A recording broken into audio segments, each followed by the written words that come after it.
Hello viewers, আসসালামু আলাইকুম। এই যে আমার হাতে দেখতে পাচ্ছেন ফিউটেকের VV4 মডেলের একটা স্মার্ট 3 এক্সিস গিম্বল। এটা হচ্ছে ট্রাইপডের মতো উঁচালম্বা করা যায়। এটা হচ্ছে এই যে খুব লোয়ার শটগুলো যদি আপনারা নিতে চান ফোন দিয়ে খুব ইজিলি নিতে পারবেন। আর এটা হচ্ছে রেগুলার এইভাবে ফোল্ড করে দেখেন, ফোল্ড করে আপনি কেউ বুঝবে না যে এটা আসলে লম্বা করা যায়। এটা হচ্ছে খুবই প্রফেশনাল লেভেলের একটা গিম্বল, 3 এক্সিস গিম্বল, যেটার মধ্যে পাবেন অনেক ধরনের ফিচার। এটার মধ্যে দাঁড়ান আমি দেখাই।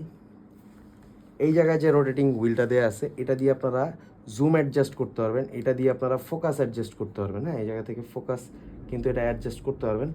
আর হচ্ছে এটার মধ্যে কিন্তু ফলো মোড আছে, দাঁড়ান আমি একটু দেখাই। মানে ট্র্যাকিং ফিচার কিন্তু এটার মধ্যে আছে। এই যে আমি জাস্ট পিছে একটা ক্লিক করছি, ওই যে ফলো মোডে চলে গেছে, ও নিজে থেকেই ওর অবজেক্ট ট্র্যাক করা শুরু করে দিছে। এই জায়গায় হচ্ছে ডাবল ক্লিক করলে হচ্ছে ও অ্যাডজাস্টমেন্ট ঠিক করে, 1 2 3 ট্রিপল ক্লিক করলে হচ্ছে ও হচ্ছে ক্যামেরা মোড চেঞ্জ করে, যেমন সেলফি মোডে চলে আসছে। আর হচ্ছে 1 2 3 তিনটা ক্যামেরায় আবার রেয়ার ক্যামে চলে গেছে। এই জায়গায় মোড পাবেন অনেকগুলো, follow mode, pan mode, tilt mode, মানে হচ্ছে কি বলে, এই যে ক্যামেরা সোজা করে আপনারা যদি নিতে চান পোর্ট্রেট অথবা ল্যান্ডস্কেপ, যেভাবে ইচ্ছা নিতে পারবেন। জোস একটা গিম্বল আমাদের কাছে পাবেন একদমই বেস্ট প্রাইসে।